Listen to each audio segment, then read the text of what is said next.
जिस परमेश्वर के लिए आप जीवन जीते हो, जिसकी आप आराधना करते हो, क्या आपको मालूम है परमेश्वर का गुण क्या है? आइए हम अध्ययन करेंगे परमेश्वर के गुणों के बारे में।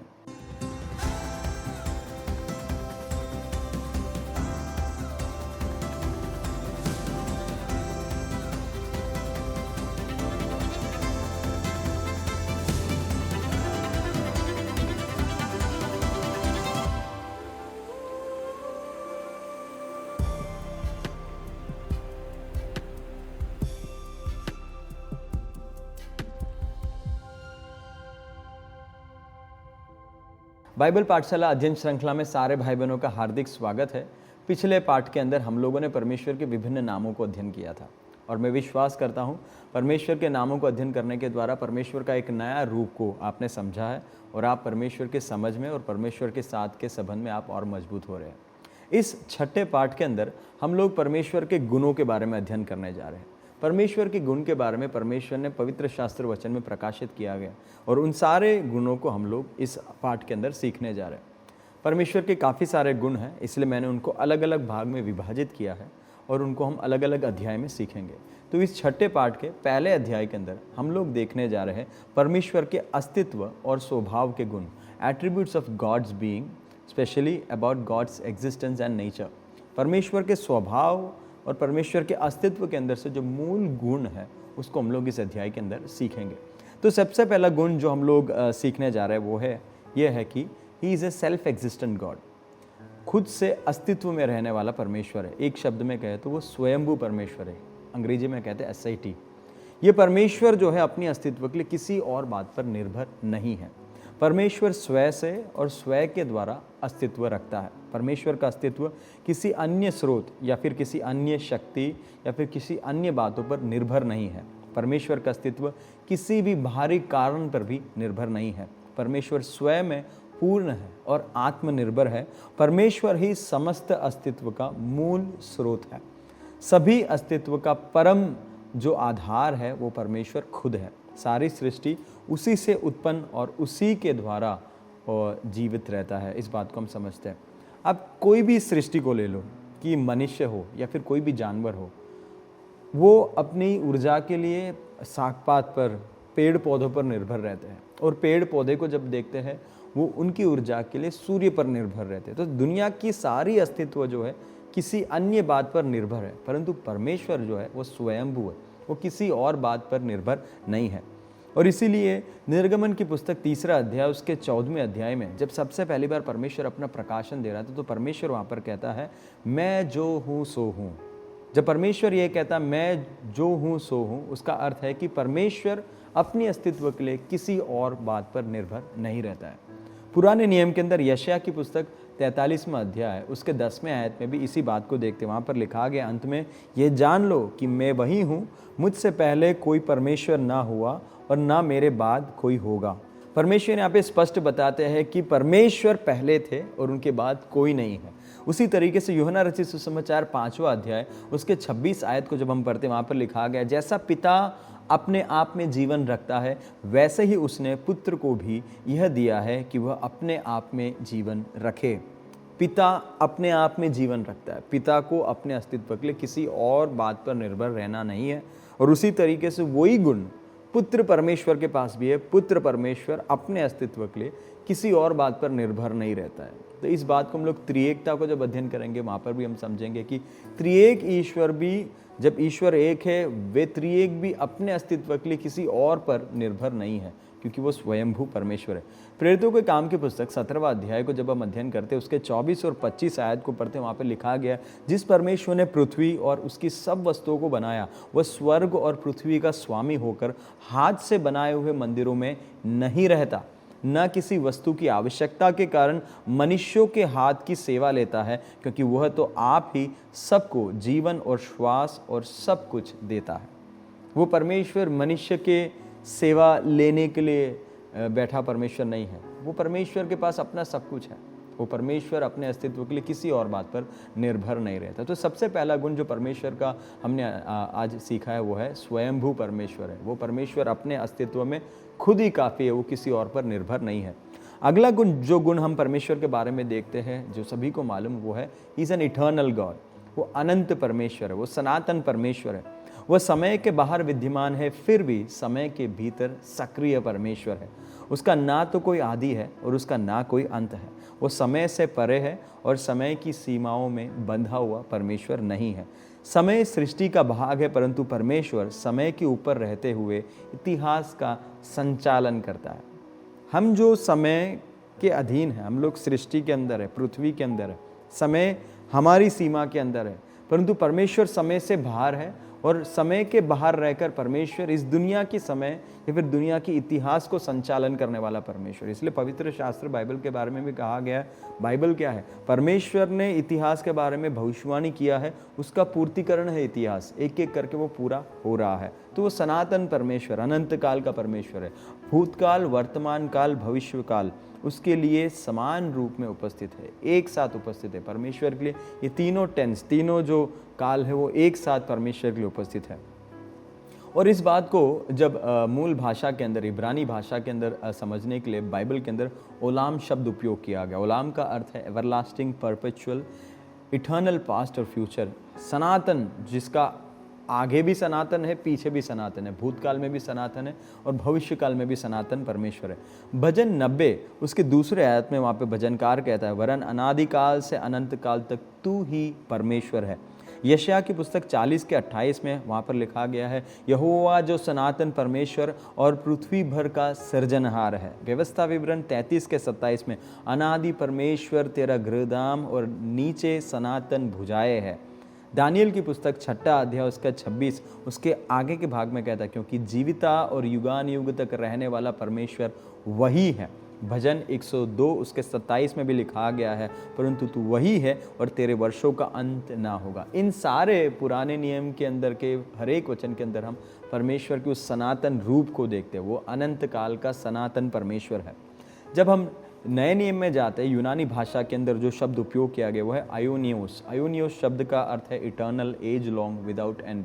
एक अनंत काल का परमेश्वर जिसका कोई अंत नहीं है, युगों से युगों तक रहने वाला परमेश्वर के रूप में यूनानी भाषा का शब्द उसको समझाता है। देखो बाइबल में यूनानी भाषा में नए नियम में पहला तीमुथियुस की पत्री उसका 1 अध्याय उसके 17 आयत में लिखा गया, अब सनातन राजा अर्थात अविनाशी, अनदेखे, अद्वैत परमेश्वर का आदर और महिमा युगान युग होती रहे, आमीन। रोमियो की पत्री 16 अध्याय उसके 26 में भी, पर अब प्रकट होकर सनातन परमेश्वर की आज्ञा से।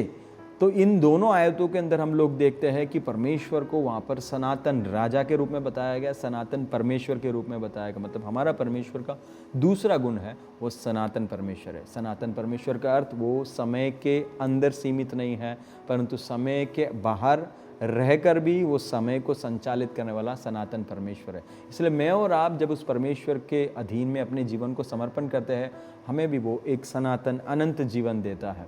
हमारा जीवन केवल इस दुनिया के साथ, मृत्यु के साथ खत्म नहीं होता है। उस परमेश्वर पर विश्वास करने के द्वारा, अनंत परमेश्वर पर विश्वास करने के द्वारा हमारा जीवन भी अनंत कालीन जीवन होता है और अनंत कालीन जीवन को हम अनुभव करते हैं। तीसरा जो परमेश्वर का गुण जो हम सीखते हैं वो है he is an immortal God. वो एक अमर परमेश्वर है, अविनाशी परमेश्वर है। वो ना मर सकता है और ना कोई उसे नष्ट कर सकता है। मूल भाषा इब्रानी भाषा के अंदर खाय शब्द का उपयोग किया गया है, जो व्यवस्था विवरण 32 उसके 40 में इस शब्द का उपयोग किया गया। मैं आपके लिए पढ़ना चाहता, क्योंकि मैं अपना हाथ स्वर्ग की ओर उठाकर कहता हूँ, क्योंकि मैं अनंत काल के लिए जीवित हूँ। अनंत काल के लिए जीवित हूँ मतलब मैं मर नहीं सकता। वहाँ पे वो रूप को हम देखते हैं। भजनकार 102 उसके 27 आयत में कहता, परंतु तू वही है और तेरे वर्षों का अंत ना होगा। तो यहाँ पे परमेश्वर के बारे में भी हम देखते हैं, एक अनंत परमेश्वर है, साथ ही साथ यहाँ पे बताया गया कि वो मरने वाला परमेश्वर नहीं है, अविनाशी है, अमर परमेश्वर है। और ग्रीक शब्द, जब यूनानी शब्द जो अनंतता के लिए उपयोग किया गया वो है अफरथाटोस शब्द है, जिसका अर्थ है इनकरप्टेबल, इम्पेरिशेबल, डेथलेस। ऐसा परमेश्वर जो भ्रष्ट नहीं होता है, जो नाश नहीं होता है और जो मरता नहीं है। तो अमरता के ये 3 रूप को वहाँ पर हम इस यूनानी शब्द में हम देखते हैं, जिसके बारे में पौलुस पहला तीमुथियुस की पत्री 1 अध्याय उसके 17 आयत में कहता है, अब सनातन राजा अर्थात अविनाशी, अनदेखे, अद्वैत परमेश्वर का आदर और महिमा युगान युग होती रहे। यहाँ पर अविनाशी शब्द हिंदी में उपयोग किया गया, नाश ना होने वाला परमेश्वर, अमर परमेश्वर के लिए, अविनाशी परमेश्वर के लिए शब्द उपयोग किया गया है। रोमियो की पत्री पहला अध्याय उसके 23 आयत में भी देखो पौलुस क्या कहता है, और अविनाशी परमेश्वर की महिमा को नाशवान मनुष्यों और पक्षियों और चौपायों और रेंगने वाले जंतुओं की मूरत की समानता में बदल डाला। यहाँ पर भी परमेश्वर का जो गुण प्रकट किया गया वो है अविनाशी परमेश्वर। कभी भी नाश ना होने वाले परमेश्वर के रूप को मनुष्यों ने रूप बनाया, मूर्ति बनाया, उस रूप के साथ उसको पूरी तरीके से लगा दिया और उसकी आराधना करने लगे। तो ये परमेश्वर कभी भी नहीं चाहता है कि आप यीशु मसीह का मूर्ति बना दो और उसके साथ सामने दंडवत करो। ये बिल्कुल गलत है। परमेश्वर के वचन में ये बिल्कुल वर्जित किया गया है, ये हम नहीं कर सकते। आपको कैसे लगेगा जब आप अपने घर में हो, आपके बच्चे हैं और वो आपके साथ रहते हैं परंतु आपके साथ बात नहीं करते, आपके साथ कोई व्यवहार नहीं करते, आपकी सुनते नहीं, आपके आज्ञा का पालन नहीं करते, केवल आपका एक फ़ोटो लगा दे और आपके फ़ोटो के पास जाकर आपको खाली वहाँ पर जाके याद करें, आपको कैसा लगेगा अगर आपके बच्चे ऐसे करेंगे? उसी तरीके से यहाँ पे एक अमर अविनाशी परमेश्वर भी हमसे यही चाहता है कि हम उसके साथ एक लिविंग रिलेशनशिप में रहे, उसके साथ रहे, उसकी सुने, उसकी आज्ञा का पालन करें। ये बहुत ही ज़रूरी है। पहला तीमुथियुस की पत्री 6 अध्याय उसके 16वें आयत में भी इसी बात को पौलुस बताता है, और अमरता केवल उसी का है और वह अगम्य ज्योति में रहता है और न उसे किसी मनुष्य ने देखा और न कभी देख सकता है। उसकी प्रतिष्ठा और राज्य युगान युग रहेगा, आमीन। यहाँ पे शब्द अमरता को हम लोग देखते हैं। चौथा जो परमेश्वर का गुण है वो है इनविजिबल गॉड। ये परमेश्वर अदृश्य परमेश्वर है। ये परमेश्वर को किसी भी भौतिक रूप में हम देख नहीं सकते। मनुष्य की भौतिक आंखों के द्वारा ये दिख नहीं सकता या देखा नहीं जा सकता है, इसलिए किसी भी भौतिक रूप में वो परमेश्वर को आप आकार नहीं देख सकते हो। फिर भी परमेश्वर अपने आप को सृष्टि, पवित्र शास्त्र और यीशु मसीह के द्वारा प्रकट करता है। तो परमेश्वर जब अदृश्य है तो उसको कैसे देखें? परमेश्वर के वचन में लिखा गया सृष्टि उसकी महिमा को प्रकट करता है। परमेश्वर ने पवित्र शास्त्र वचन में अपने रूप को प्रकट किया है और समय के पूर्तिकरण में वो खुद मानव रूप धारण कर यीशु मसीह बनकर आया ताकि वो अपने दृश्य अनुभव को या फिर रूप को दिखाए। तो अदृश्य परमेश्वर के बारे में जब मूल भाषा के अंदर, इब्रानी भाषा के अंदर जब हम पुराने नियम का अध्ययन करते हैं, वहाँ रा शब्द का उपयोग किया। मतलब रा शब्द देखने के लिए, देख नहीं सकते हैं ऐसे एक रूप को हम लोग देखते हैं। निर्गमन की पुस्तक 33वां अध्याय उसके 20 में लिखा गया, फिर उसने कहा, तू मेरे मुख का दर्शन नहीं कर सकता क्योंकि मनुष्य मेरे मुख का दर्शन करके जीवित नहीं रह सकता है। परमेश्वर खुद बोल रहा है कि मेरा दर्शन करने के बाद मनुष्य जीवित नहीं रह सकता है। व्यवस्था विवरण 4:12 में लिखा गया है, तब यहोवा ने उस आग के बीच में से तुमसे बातें की, बातों का शब्द तो तुमको सुनाई पड़ा परंतु कोई रूप न देखा, केवल शब्द ही शब्द सुन पड़ा। यहाँ पर भी हम देखते हैं कि परमेश्वर उस बात को प्रकट करके बताता है कि मूसा को परमेश्वर ने शब्द सुनाया परंतु मूसा ने परमेश्वर के रूप को नहीं देखा क्योंकि वो एक अदृश्य परमेश्वर है। व्यवस्था विवरण 4:15 में भी उसी बात को वहाँ पे बताया गया, तब तुमको कोई रूप न दिखाई पड़ा। उसी बात को व्यवस्था विवरण 4:15 में भी बताया गया।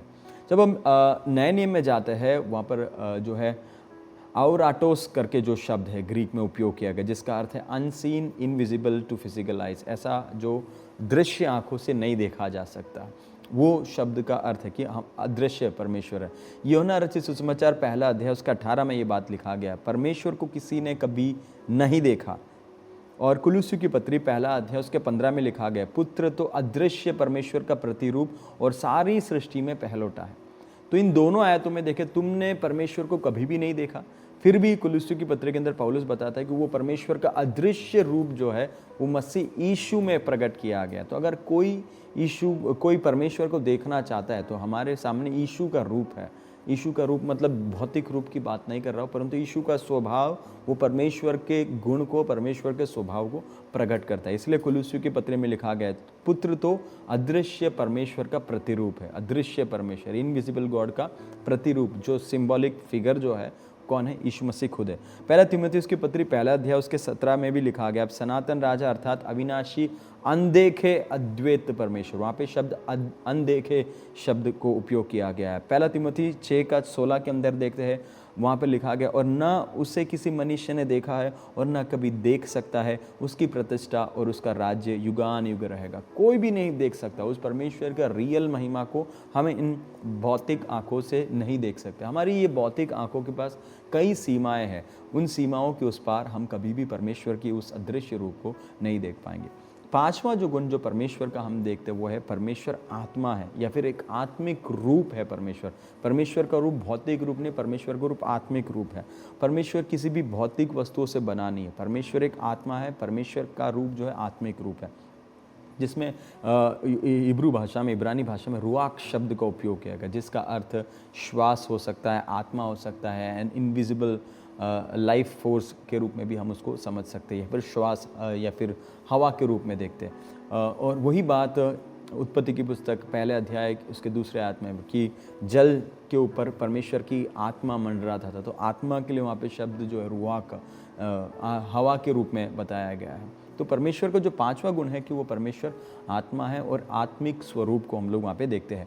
गिनती 16 के 22 में लिखा गया है, हे परमेश्वर, हे सब प्राणियों के आत्माओं के परमेश्वर। तो यहाँ पर हम देखते परमेश्वर आत्मा है और हर एक प्राणी में जो आत्मा है उसका मूल जो अस्तित्व या फिर उसका जो मालिक है खुद परमेश्वर है, क्योंकि वो आत्मा है। इसलिए हम कहते हैं कि परमात्मा के साथ जुड़े रहना।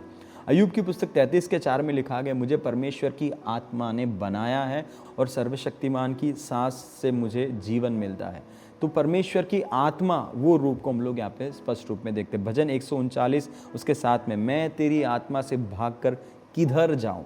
उसी तरीके से हम लोग जब नए नियम में जाते हैं, नए नियम के अंदर न्यूमा शब्द का उपयोग किया गया, जिसका अर्थ है ब्रीथ, स्पिरिट या फिर डिवाइन स्पिरिट।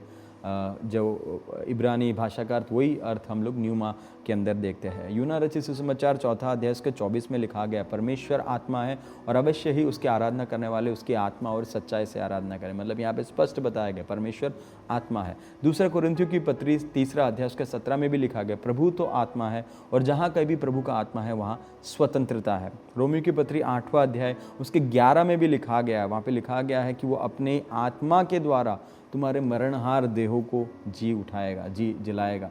तो यहाँ पर स्पष्ट रूप में हम देखते हैं जो पांचवा जो गुण परमेश्वर का हम देखते हैं वो आत्मा है और उसका स्वरूप जो है आत्मिक है, आत्मा को हम देखते हैं।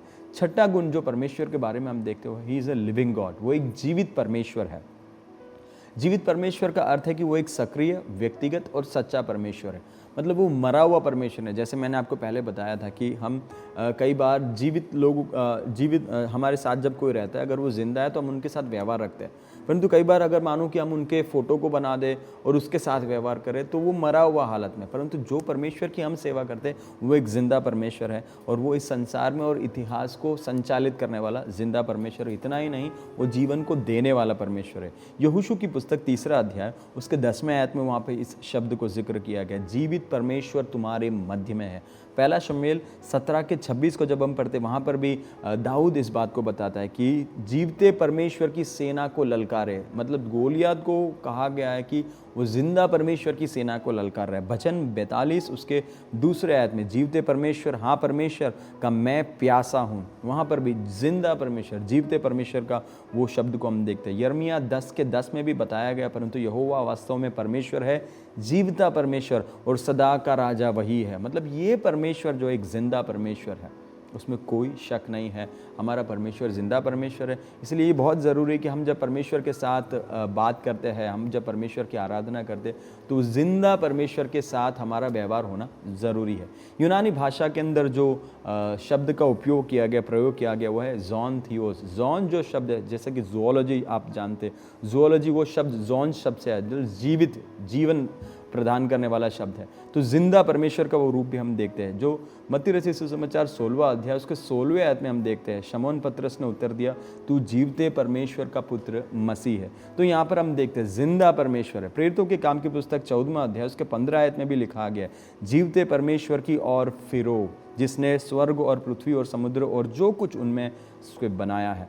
तो जिंदा परमेश्वर, हमारा परमेश्वर जो है जिंदा परमेश्वर है। पहला तीमुथियुस की पत्री 3 अध्याय उसका 15 आयत में भी लिखा गया कि यदि मेरे आने में देरी हो तो तू जान ले कि परमेश्वर के घराने में जो जीवते परमेश्वर की कलीसिया है और जो सत्य का खंभा है और नींव है, कैसे बर्ताव करना चाहिए। तो यहाँ पर भी हम लोग देखते हैं परमेश्वर का जो गुण प्रकट किया गया हुआ है वो जिंदा परमेश्वर है। तो ये है परमेश्वर का छठा गुण जो हमने अध्ययन किया हुआ है, वो जिंदा परमेश्वर है। सातवां गुण जो परमेश्वर का हम सीख रहे वो है वो महान परमेश्वर है, इज ए ग्रेट गॉड। उसकी महानता की सीमा जो है हमारे भौतिक सारे बातों से भी परे है, उभर कर है। अर्थात अस्तित्व, सामर्थ्य, ज्ञान और उपस्थिति में उसकी कोई सीमा नहीं है। समय, स्थान और शक्ति की सीमाओं से भी वो परे वो परमेश्वर है।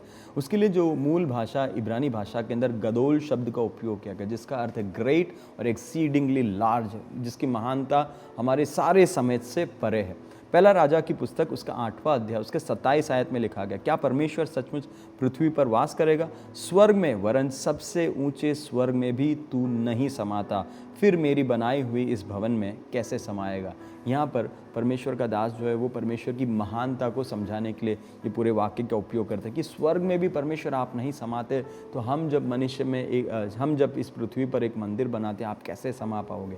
भजन 147 के 5 में भी हमारा प्रभु महान और अति सामर्थी, तो परमेश्वर की महानता का गुण को भजनकार यहाँ पर बताता है। भजन 145 उसके 3 के अंदर यहोवा महान और अति स्तुति के योग्य है और उसकी बड़ाई अगम्य है। तो परमेश्वर की महानता के रूप को वहाँ पर हम लोग देखते हैं। जब नए नियम में हम जाते हैं, वहाँ पर हम लोग यूनानी शब्द मेगाथोस को देखते हैं। मेगाथोस का अर्थ है कि ग्रेटनेस, मैग्नीट्यूड, साइज में ग्रेट को बताता है, परमेश्वर की आकार की महानता को बताता है, जिसके बारे में पौलुस इफिसियों की पत्री 1 अध्याय उसके 19 में बताता है कि उसकी सामर्थ हमारी और जो विश्वास करते हैं कितनी महान है, उसकी शक्ति के प्रभाव और उस कार्य के अनुसार। परमेश्वर की शक्ति की महानता को यहाँ पर पौलुस स्पष्ट रूप में बताता है। इफिसियों की पत्री 3 अध्याय उसके 17 से 19 को जब हम अध्ययन करते हैं, वहाँ पर मसीह के प्रेम के बारे में बताया गया। मैं आपके लिए पढ़ना चाहता हूँ। विश्वास के द्वारा मसीह तुम्हारे हृदय में बसे कि तुम प्रेम में जड़ पकड़कर और नींव डालकर सब पवित्र लोगों के साथ भली बातें समझने की शक्ति पाओ कि उसकी चौड़ाई और लंबाई और ऊंचाई और गहराई कितनी है। तो परमेश्वर की महानता का 4 डिमेंशंस को यहाँ पर प्रभु का दास पौलुस जो इफिसियों की पत्री में प्रकट करके बताता है।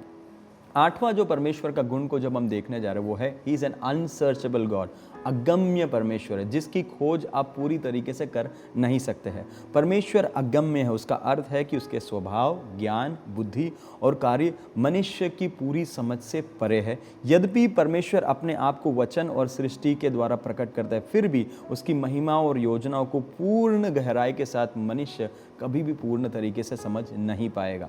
इसलिए जब हम पुराने नियम को अध्ययन करते हिब्रू शब्द के खेर शब्द का उपयोग किया गया, जिसका अर्थ है कि इन्वेस्टिगेशन या सर्चिंग। आप किसी भी बात का खोज करते, इन्वेस्टिगेशन करते। जैसे कभी भी कहीं क्राइम हुआ है, कुछ गलत हुआ है, तो वहाँ पर पुलिस आते, अधिकारी आते, उन लोग इन्वेस्टिगेशन करते हैं। परंतु परमेश्वर के बारे में यहाँ पर बताया गया कि हमारी इन्वेस्टिगेशन से भी बाहर है परमेश्वर की सारी बातें। अय्यूब की पुस्तक 11वां अध्याय उसके 7 आयत में इस बात को बताया, क्या तू परमेश्वर का गूढ़ भेद पा सकता है और क्या तू सर्वशक्तिमान का मर्म पूरी रीति से जांच सकता है? अय्यूब स्पष्ट बताता है कि हम परमेश्वर के भेद और गूढ़ मर्मों को समझ नहीं पाएंगे, वो एक अगम्य परमेश्वर है। भजन 145 उसके 3 में लिखा गया, यहोवा महान है, अति स्तुति के योग्य है और उसकी बड़ाई अगम्य है। यशायाह 40 के 28 में भी लिखा गया है, उसकी बुद्धि अगम है।